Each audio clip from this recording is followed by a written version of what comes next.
right back with another one, man. And this is Kimion Wozy, man. And this is the #1 Foia channel. If you have not done so already, hit that subscribe button and thumb up the video, as that's what's gonna get my video out to new and potential subscribers, man.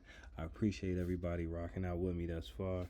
If you haven't done so, go back and check out some of these videos, man, that I've been dropping lately. We just dropped back for 2025, and we are on the road to 5,000 subs, man. We're on the road to 5,000 subs, man. So if you haven't done so, if you're questioning coming around and all that, just hit the button, man.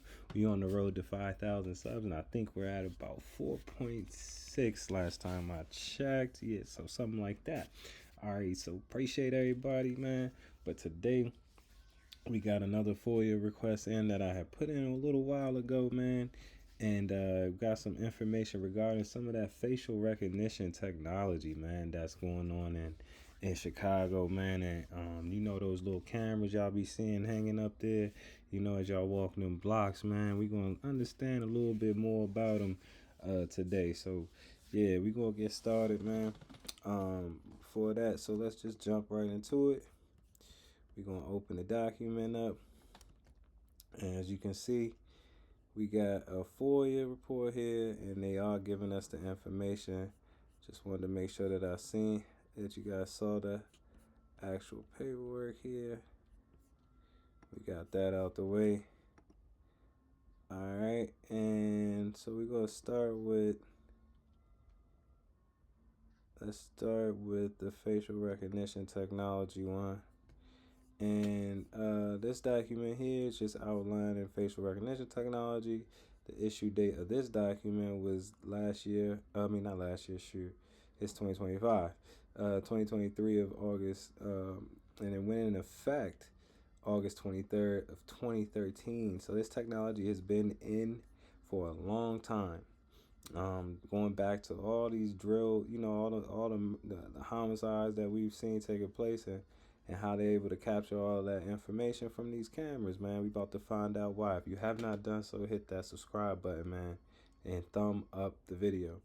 All right, the purpose, the directive informs the department members of the availability of facial recognition technology for investigative purposes. General information. Facial recognition technology used by the department accomplishes facial matching by creating a template of map geometric points from an existing image. The software uses an algorithm that maps the facial image and then compares it to those images within the comparison database. The software then ranks the highest scoring mugshots to the suspect's image, bro. All right, so we see y'all got that.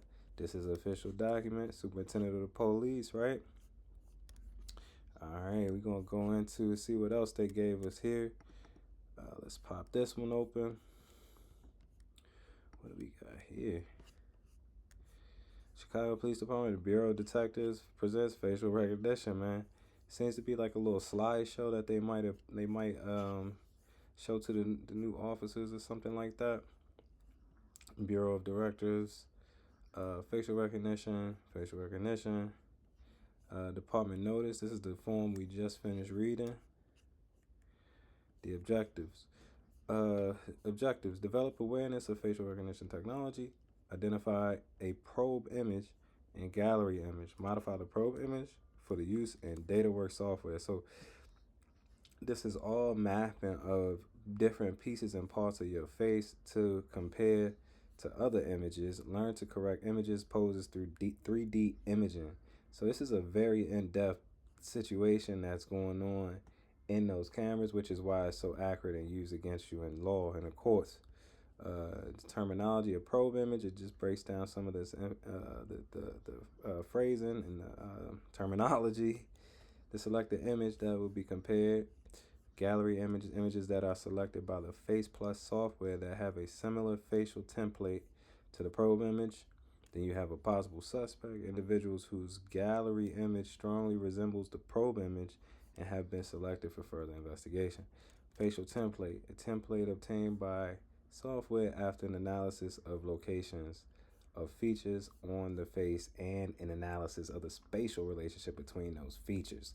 So they're looking at all kind of features in your face, from dimples, pimples, whatever, you got going on in your face, that's what it's matching you out to. Key points. This is an investigative tool that is easy and fun to use. That's funny they say fun. Can develop leads where there was none but a picture. So it's telling you all the things that it can do. You do not need to be a technological wizard to use this software effectively. The Bureau of Detectives does not expect detectives to spend hours modifying an image for usability. Take your probe image and try to use it. You might be surprised at the results. This is only an investigative tool akin to using the mugshot database and entering demographic information. So you could enter in demographic information into this mugshot database that they have too. Instead of demographics, the software uses an analysis of various features and points on the face, the measurements of those points, and analysis of the spatial relationship between those points. The software is not an identification in and of itself. A high numeric score of gallery image is not probable cause to arrest, nor is the fact that a potential suspect strikingly resembles your probe image. So that tells you a lot there, that you cannot or they will not be able to arrest anyone just based off of that. Remember, numeric scores can change based on the measurements, resolution, focus on lighting, angles, and so forth. A higher numeric score does not necessarily include or exclude an individual as a possible suspect. Avoid using terms. So it's giving you the whole rundown on how to use the system. Representative likeness. Camera angles, pixelation, shadows, facial expressions, contrast, etc. Right? Alright. So now they're giving us some images here. Burglary in area central. And they have redacted images here, scenes here and here. Representative likeness. If there are multiple images, the detective and facial recognition team needs to evaluate all the images, but an image that is a representative likeness of the offender is most valuable and should be identified if possible.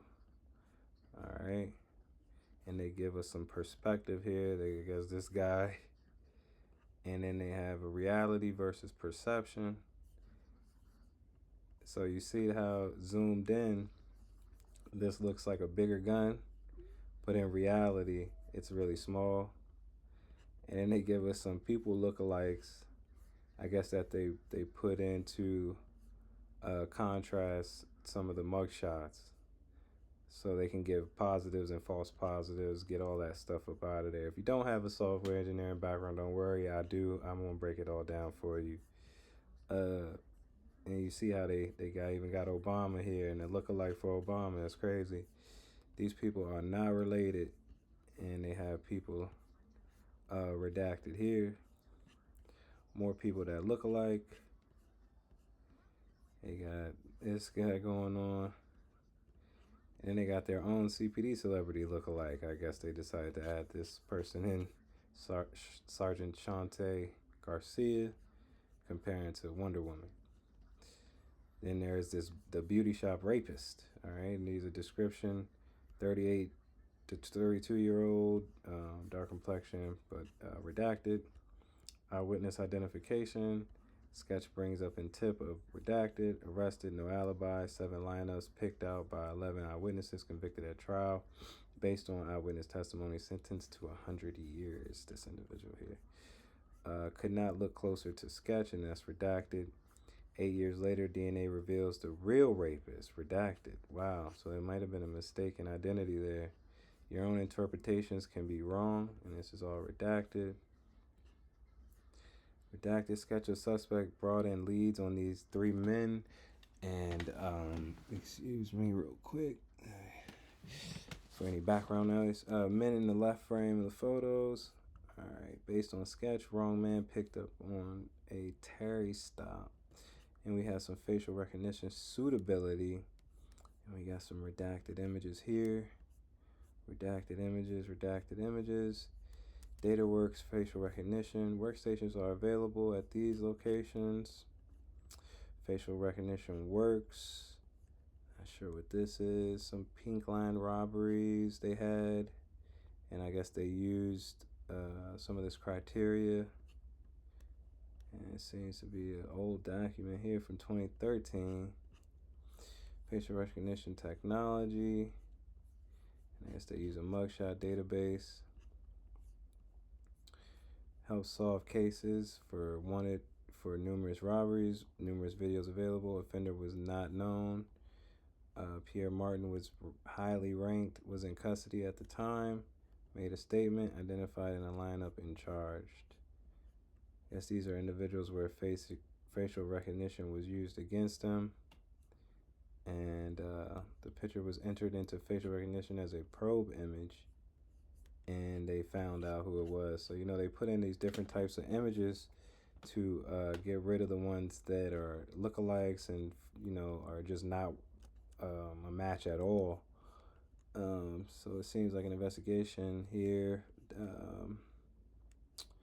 And this really just seems to be like an outlining of, so they have this one individual, and I guess they used the facial recognition to arrest him, a man arrested, or maybe linked. Yeah. So this is one of the instances where I guess they used the facial recognition, and I guess they would submit all this information to whoever they need to get the license for another year for, I would imagine. Chicago police catch a burglary offender in the act, and I'm sure it's going to outline that they use the technologies in order to capture him. Responded to a radio. So yeah, this is really interesting stuff, man, and I just wanted to put this information out so that people can see how they actually use this information against you, man. And it's actually actively recording everyone's face. I know this is a couple-year-old document, but I think and I'll double check again, and I'll see if I can get anything more current than this. But I believe there was a ShotSpotter initiative that they opened back up for 2025, but I would have to look at that and see. So let's look at this next document here. Seems we have some Crime Prevention Information Center.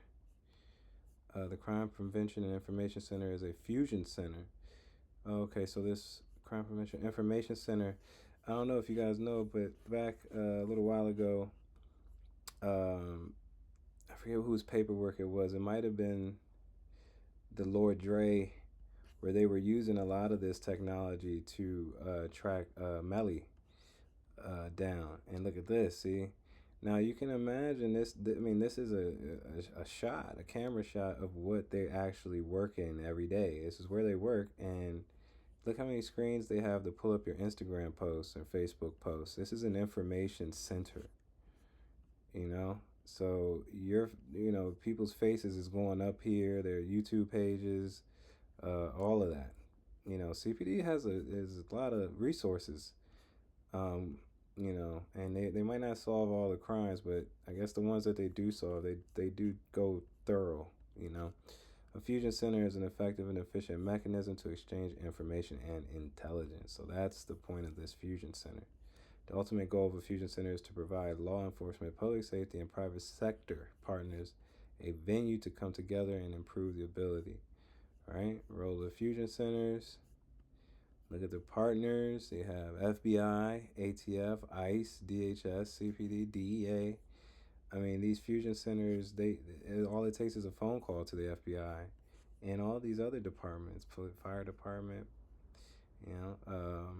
Fusion Center Information Exchange is telling you how the information gets disseminated and passed around.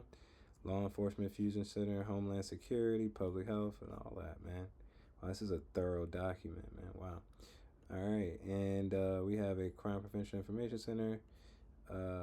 This looks to be one of the cameras. Crime Prevention Information Center, Accurate Canvas. The challenges: maintaining a state-of-the-art technology, keeping up with evolution. This is how. This technology was probably crucial for the law enforcement in Chicago, man. I imagine it was everywhere. I mean, this is probably billions of dollars. I don't know the budget. That might be something I could look up for a budget for something like this. I mean, it has to be extensive, but look, they have a counterterrorism group here.